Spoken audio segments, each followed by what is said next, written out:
Laurent Bigot, bonjour. Bonjour. En juillet 2012, vous étiez le monsieur Afrique de l'Ouest du Quai d'Orsay, et lors d'un colloque à l'IFRI, vous avez prédit la chute du régime de Blaise Compaoré, ce qui vous a coûté votre poste d'ailleurs.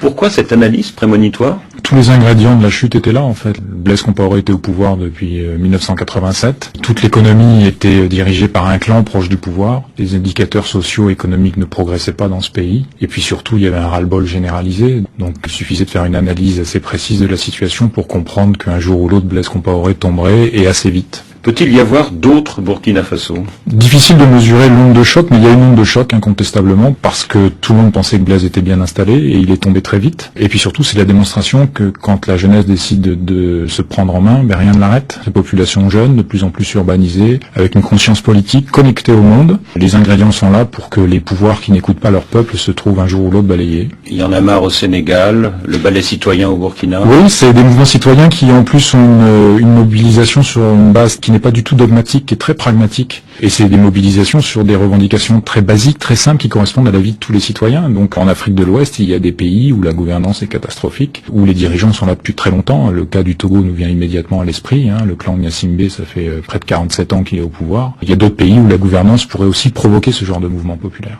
Au Congo-Brazzaville, au Congo-Kinshasa, on prête au président en place la volonté de modifier la Constitution ou de retarder les échéances afin de se maintenir au pouvoir. Après les événements du Burkina, est-ce que ce genre d'entreprise ne devient pas risqué?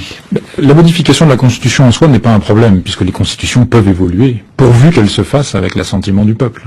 Le vrai problème, c'est quand on souhaite modifier la Constitution et que ça ne correspond pas aux aspirations populaires, et quand ce sont des pouvoirs qui sont en place depuis longtemps et qui ne bénéficient pas au plus grand nombre. C'est ce cocktail-là qui est explosif, et je pense que de plus en plus, le critère de longévité ne prévaudra plus, mais c'est simplement le critère de bonne gouvernance, c'est-à-dire que les peuples vont probablement chasser les pouvoirs qui ne sont pas à leur disposition. Là, c'est vrai qu'on a le cocktail longévité, un pouvoir qui capture les richesses nationales et la volonté de se maintenir. Depuis la révolution du 31 octobre au Burkina, François Hollande tient des propos très fermes contre tous les bricoleurs de constitution. Il a raison ou pas? Par définition, il est président, donc il a raison.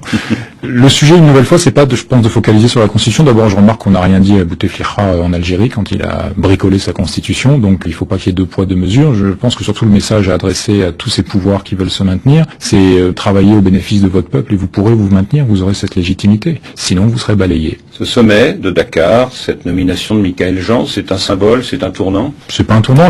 Yamina Benguigui avait une formule en disant le français n'appartient pas à la France. Je pense que la francophonie n'appartient à personne, elle appartient à tout le monde. Donc il n'y a pas de tournant particulier. La francophonie appartient à tous ceux qui veulent y adhérer. Dans une allusion transparente à François Hollande, le président ivoirien Alassane Ouattara dit qu'il faut faire attention à ne pas encourager des insurrections et que de toute façon, les Africains n'ont pas de leçons à recevoir de l'extérieur. Oui, il a raison. Les Africains n'ont pas de leçons à recevoir de l'extérieur. Les Africains vont donner des leçons à leurs dirigeants. Au nom de la lutte antiterroriste, y a-t-il des régimes africains qui sont peut-être plus épargnés que d'autres par François Hollande, le défenseur des droits de l'homme et de la démocratie? Il y a un régime qui pose problème, c'est la Mauritanie. Le président Aziz a joué là-dessus. C'est une véritable rente diplomatique pour lui, la lutte contre le terrorisme. Je vous invite à lire l'interview que l'ancien président Mohamed Ould Elival a donné à un média mauritanien. Vous trouvez le texte sur Internet. Il décrit l'état de la Mauritanie, c'est assez édifiant. Comme personne ne l'a attaqué en diffamation, j'imagine que ce qu'il a dit est juste, mais c'est assez inquiétant de voir à quel point le régime est gangréné de toutes parts. Et je pense qu'effectivement, la rente de la lutte contre le terrorisme permet aussi par ailleurs des écarts considérables qu'on paye un jour ou l'autre. Y a-t-il d'autres pays dans ce cas de figure? Il y a un pays, le Tchad, qui s'est engagé aux côtés de la France, qui a payé le prix du sang, et ça on peut pas le lui enlever. Ils ont de nombreux soldats qui sont tombés au champ d'honneur. Ils ont vraiment lutté contre le terrorisme, ça c'est incontestable. Après, on peut discuter sur la gouvernance du régime d'Idriss Déby. Le passage de Serval à Barkhane, est-ce la bonne solution au Sahel? Le terrorisme est probablement une des nombreuses conséquences d'une profonde crise de gouvernance au Sahel et en Afrique de l'Ouest en général. Donc c'est un problème politique. Et si on n'y oppose qu'une solution militaire, on ne résoudra pas le problème. François Hollande souhaite la création d'une force africaine de réaction rapide, mais en attendant, est-ce que les soldats français ne sont pas condamnés à rester de longues années en Afrique? La question qu'il faut se poser, c'est pourquoi tous ces États africains n'ont jamais voulu constituer d'armée. De toute façon, pour de nombreux chefs d'État, l'armée est un danger pour eux. Donc ils constituent une garde prétorienne pour leur protection, et puis pour le reste, ils s'assurent que l'armée ne soit pas en capacité de faire de coups d'État. À partir du moment où les dirigeants seront au diapason de leur peuple, ils n'auront plus rien à craindre de leur armée, et enfin, les armées pourront jouer leur rôle. Laurent Bigot, si vous n'aviez pas été piégé en 2012 par cette vidéo à l'IFRI, Est-ce que vous seriez encore aujourd'hui au Quai d'Orsay ou pas?